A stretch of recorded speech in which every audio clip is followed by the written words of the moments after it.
Hello. Hello. How are you? Very well, very well. Well, thank you for making the time to do this interview with me for Congrès PRC. I just wanted to ask you first to introduce yourself and tell us about your work. Totally. Well, my name is Khalif Tahir Thompson, and I'm an American artist, and I'm based in Brooklyn, New York, born and raised in Brooklyn, New York, and I'm a painter. I'm also a printmaker and a paper maker, but primarily my practice is underpainting and collage. And yeah, and this is my second show in Paris. All right, wonderful. So I see that you are, in your practice, you are very colorful. Is it something that it's part of your DNA? You do that all the time, or is there something specific about this particular series? Yes. Why is it so colorful? Well, it's a bit of both. So I've always been drawn to a lot of earthier tones, saturated colors, bold colors, sometimes bright colors. But particularly for this show, I was very much interested in working with very bright colors and really being situated within the time of Fauvism, which is happening in Paris at the top of the 20th century.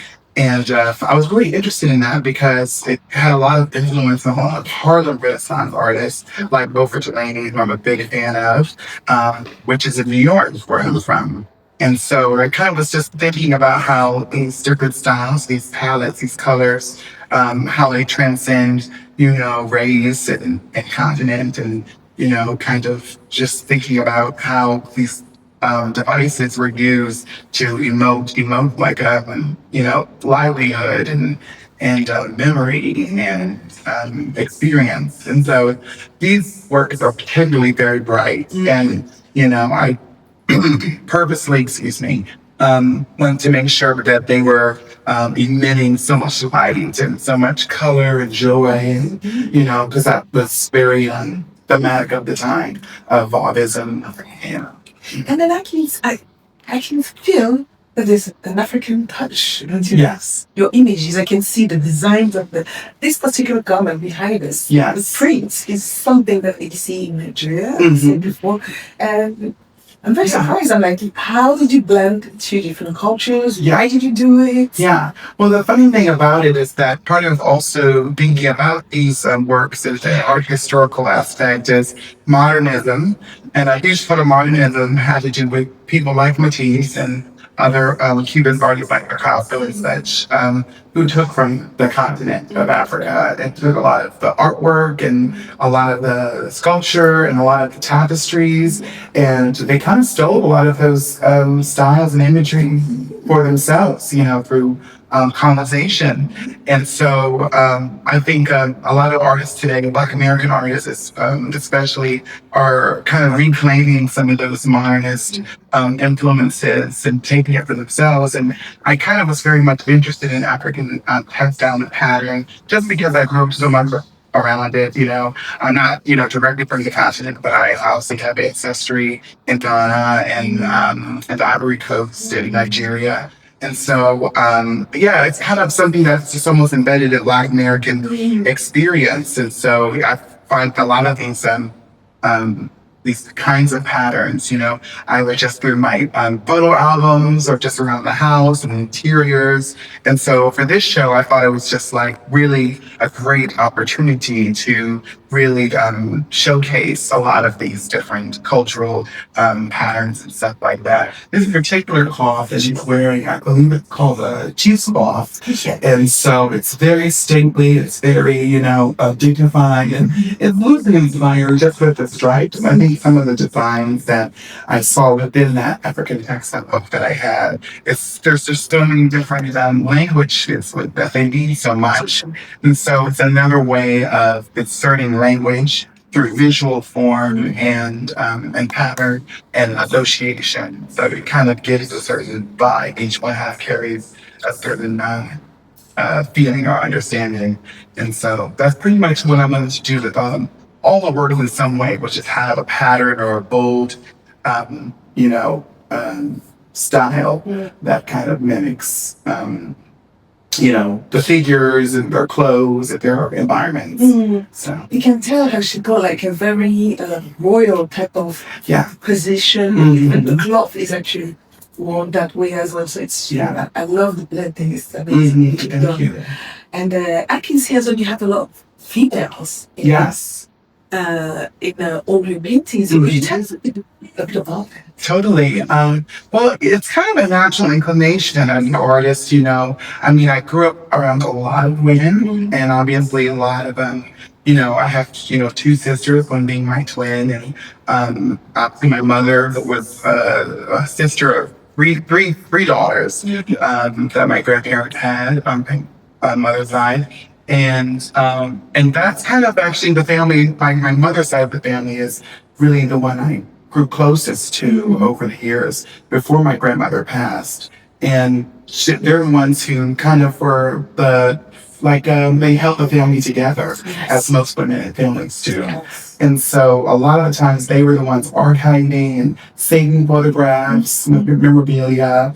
And, you know, it kind of just naturally came about that, you know, I've just been honoring them in this way, but also very much interested in their stories, you know, as Black women, as Black American women, and women in art, you know, and thinking about how women are, especially Black women, are, you know, displaying, painting, and across history, and, you know, having images that are very dignified or, you know, empowered or, you know, dignified in any way is pretty liberating for myself. Just, you know, be able to do that, you know, and honor them in this way and have them, you know, see themselves in different minds, you know. Are they real people?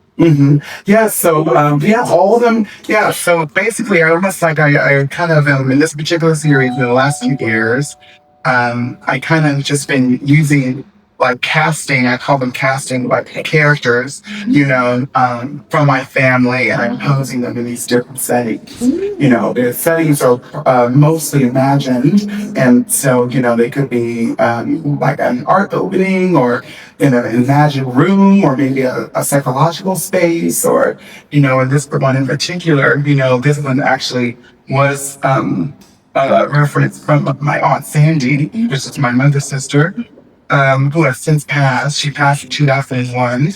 But I've done quite a few paintings of her, and I didn't get to know her that well, but I've been kind of getting to know her through the paintings, and I've just kind of been doing all types, just inspired by images of her in her life. I mean, she passed quite young, but she had a very strong impact on, you know, my mother, for instance. That was her older sister, and just the whole family in general. She was very strong-minded, very intelligent, and just a very, you know, amazing woman.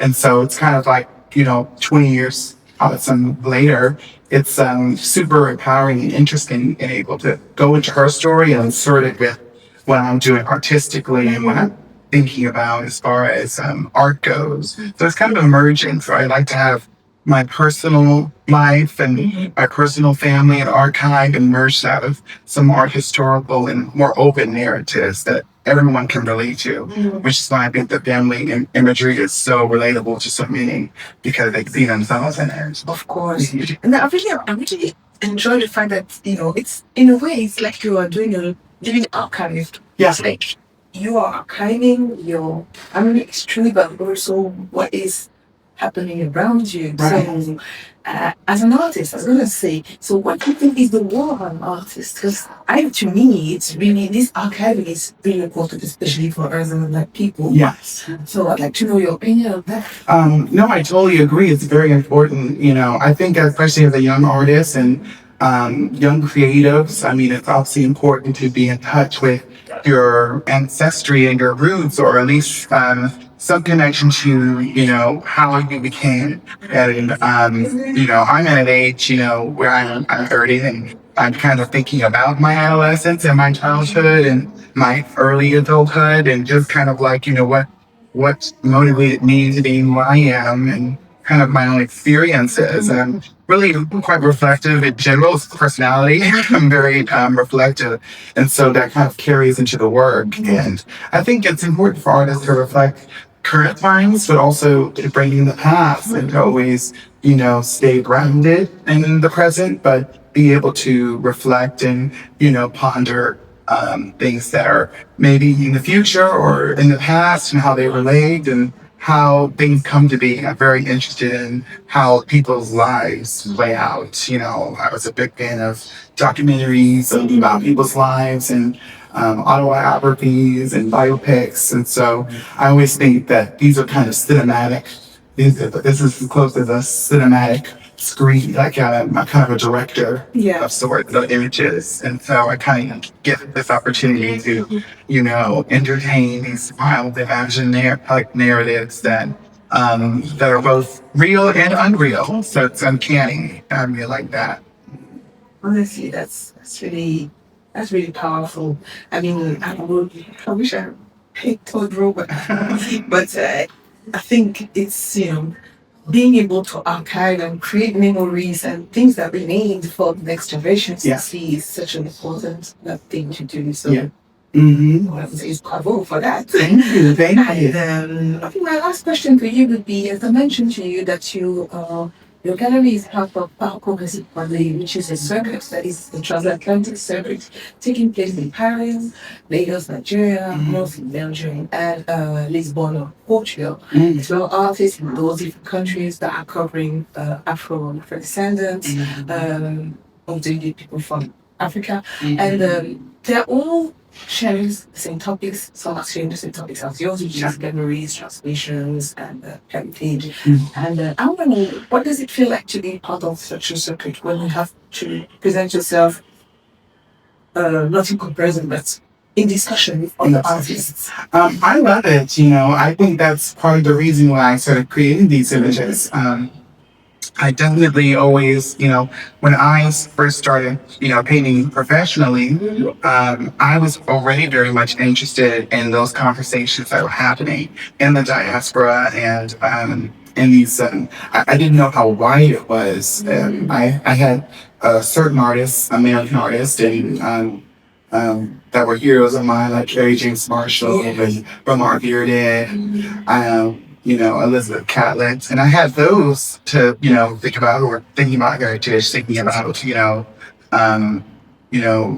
that transatlantic, experience and trade.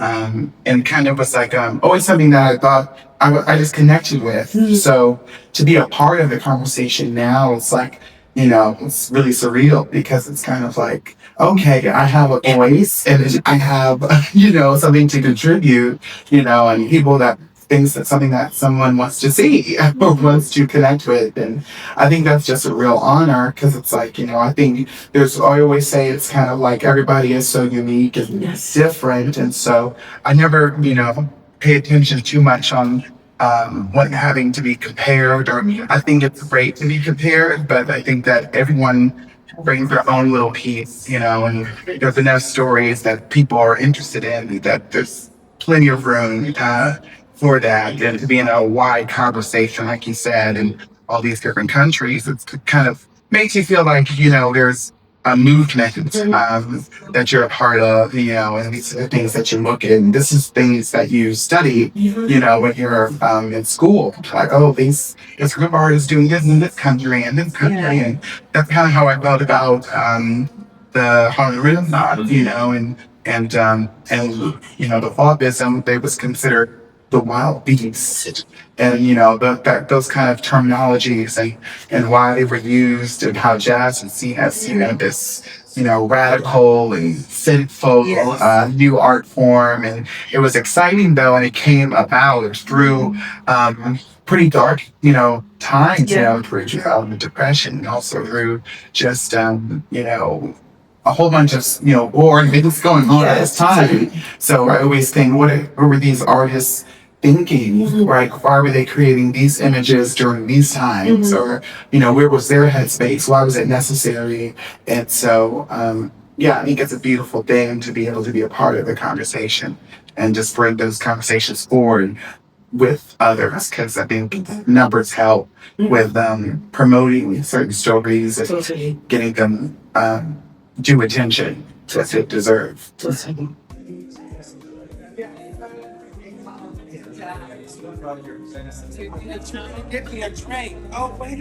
Alors ce soir on est à la galerie Beauford Delaney Et je suis très contente d'être ici.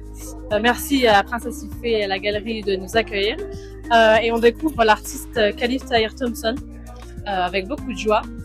J'aime beaucoup les couleurs dans ces tableaux et les personnages, leur manière et leur regard sont vraiment très profonds. J'aime beaucoup. Et le mélange de toutes ces couleurs des personnages ainsi que des lettres forme vraiment des tableaux très intéressants. Donc j'invite tout le monde à venir voir cette magnifique exposition. L'artiste ici, j'ai trouvé ça fabuleux. C'est-à-dire que il part de son point de vue, de sa vision du monde, de sa famille, de qui il est, et en même temps il nous emporte ailleurs. C'est ça que je trouve intéressant. C'est-à-dire que nous on se reconnaît aussi dedans. J'y vois pas. On peut y voir sa famille, on peut y voir son oncle, on peut y voir un ancêtre, peu importe. Et il nous met aussi dans cette histoire. Et ça, je trouve ça intéressant parce que même si, allez, il va prendre de la wax, par exemple, qui va pas être forcément ma culture à moi, mais quand même, on va s'en approcher, on va s'approprier la chose. Et j'ai trouvé ça fort intéressant. En même temps, il a des peintures vraiment grandes, colossales, et je trouve ça aussi bien parce que ça nous happe, ça nous prend directement dans l'imagination. Et puis pour terminer, j'aime bien les couleurs qu'il utilise, c'est-à-dire que beaucoup de jaune, beaucoup de bleu, des couleurs vives, des couleurs gaies, flashy. Et ça aussi, ça apporte une gaieté, et non pas une tristesse, alors que bien souvent il y a une petite mélancolie dans les regards, on peut voir ça derrière moi, mais en même temps, il nous apporte ailleurs. Et ça, je trouve ça vraiment bien pour notre vie aujourd'hui. Et ça l'aide pas bien. Voilà, c'est ça que je voulais rajouter.